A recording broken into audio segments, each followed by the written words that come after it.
Well, greetings, YouTube. LMS Tactical here again. Happy Friday, second video for the day. I want to talk a little bit about something we haven't talked about in a while, which is the potential for civil war in this country. And I haven't talked about it in a while because, like a lot of us, I've kind of fluctuated. I mean, when I first got into the whole prepping thing, I mean, civil war seemed almost a guarantee. It was almost, it was imminent. And then, we're all human. So things kind of settled down a little bit. Trump was elected and blah, blah, blah. And, back during the Obama days, I mean, I was thinking, holy shit, we're just one traffic stop away from civil war. And I think we were. All it would take is one perceived Rodney King thing. And, I saw the city of LA erupt over that. And it happened in Watts when I was a kid. It doesn't take much to ignite a powder keg when the powder keg is ready to be ignited. And so I'm just going to kind of ramble along here with some thoughts I've had recently. I mean, there's so much to cover. It's just more of a venting thing again, just to see what you guys are thinking and how you guys feel about it. But on the subject of Trump, I cannot stop thinking and realizing how close we came as a country to being destroyed. I mean, if Hillary Clinton had won that election, and there was no reasonable reason why she didn't win the election, I mean, everything was stacked in her. This isn't, this is exactly why the left is just absolutely going insane like never before, because they had it in the bag. Uh, Debate questions were fed to her.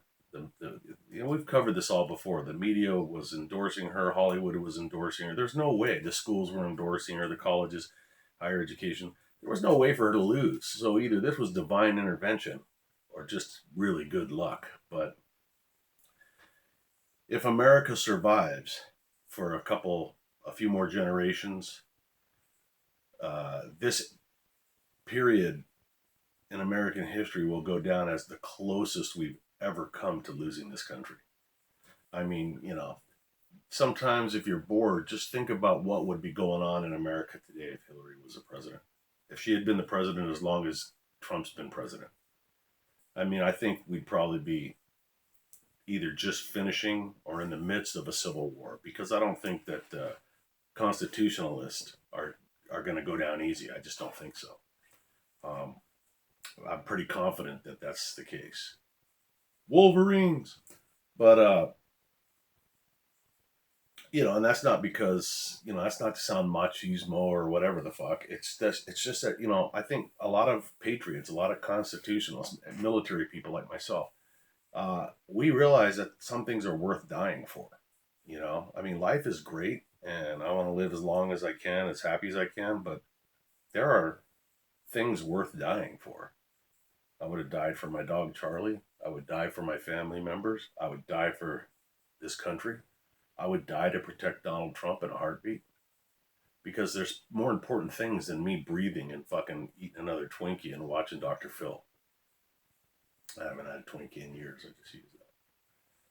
But I've also been on this. I've had a lot of insomnia, just an unbelievable amount of insane insomnia. I mean, where I don't even start to get tired till like 9 o'clock in the morning. It's just fucking my whole life up. But as I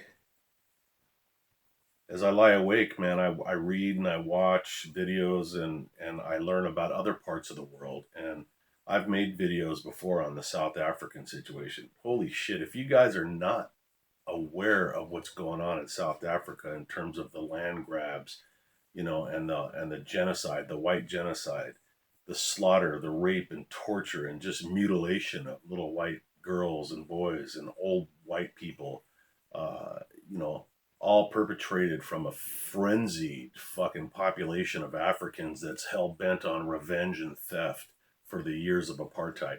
You need to look at it for a lot of reasons. Number one, we're all on this blue marble together, and you need to know what the fuck's going on. Number two, things that happen in faraway places are often precursors of what's to come here, with varying degrees of differences. It's interesting. I mean, you can draw a lot of correlations to the racism that's perpetrated here and fed by the left to divide us. You can, and about how it all goes back to the slavery and how people were stolen from Africa. And then you go to Africa and the Africans are fucking murdering white people because their relatives did shit and stole land. And this is all spun up by politics over there, just like it is here. And there's an agenda. The string pullers don't do this just for the fun of doing it. There's always an agenda, and typically it's power and money. Um, Look at Europe. I'm at the point. This is weird. I mean, these are very strange days. We're lucky we have an ocean between us and the rest of the world, so we can get little early warning signs. But remember, the internet is worldwide, so you can see shit as it's happening. And the other day in Germany, every time I see that there's a protest in Germany where the nationalists stand up for themselves against this insane multiculturalism and force-fed immigration, I get so excited. Now, this is what's so weird about it. I'm of Jewish ancestry on my father's side, and on my father's side, many of our family, like 90% at that time in the Hitler's era, were slaughtered in the Holocaust. And a couple of the survivors, the last one just passed away that had a number. My great uncle still had the number on his arm. He was 12 years old when he was sent to Auschwitz. So here I am, my family almost wiped out by the Germans. And when I look at these freaking people that the left call Nazis, I'm like, yeah. I mean, sometimes I find myself saying, where's Hitler when we need him? My great grandfather's like rolling in his fucking grave. And now there's going to be somebody that's going to be like, yeah, you're a fucking Nazi and you're pro Hitler. No, I say that to illustrate what dire straits we're in as a people.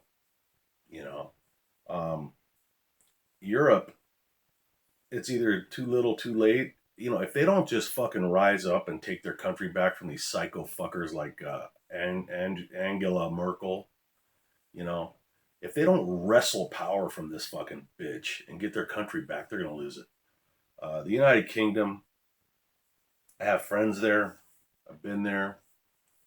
If the UK, if they don't stand up and stop this social experiment of fucking opening the floodgates to people that want to slice their fucking throats, they're gone too. And some of you are my friends on this channel that are from the UK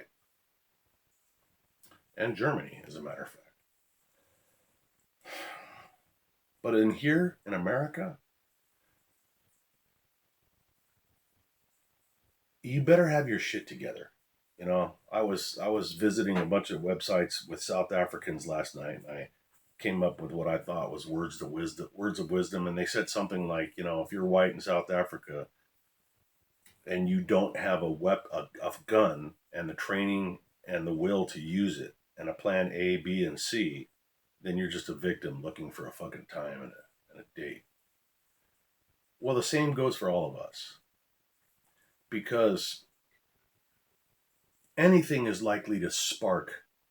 But why do we think? I mean, is there anybody that thinks that we're immune from what's going on?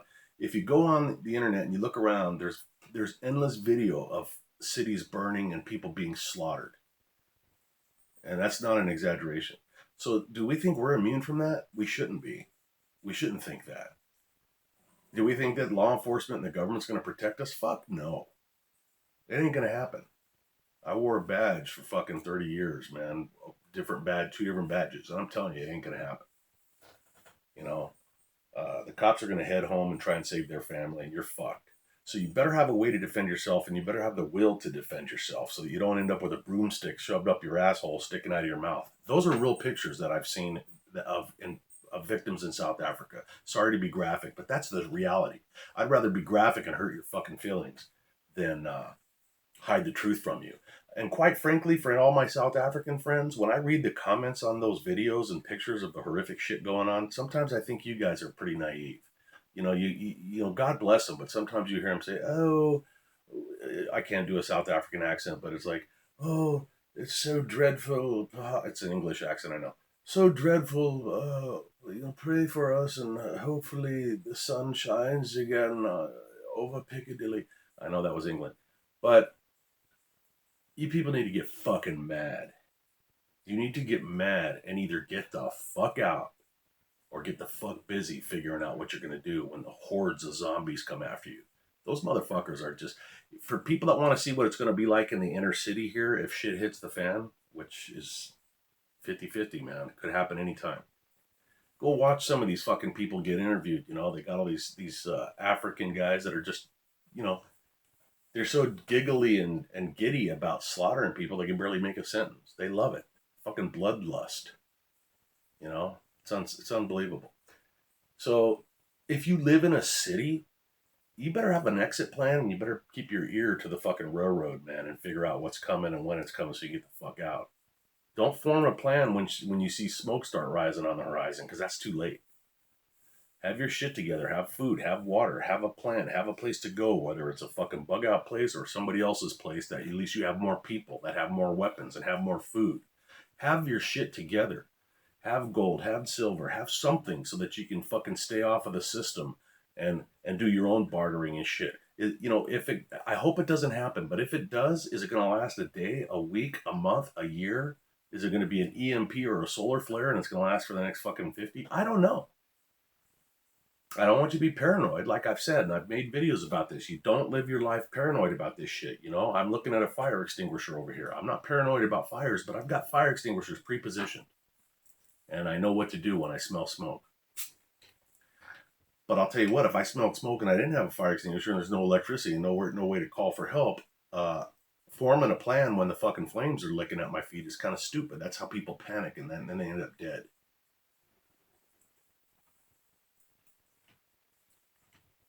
I worry about us, America.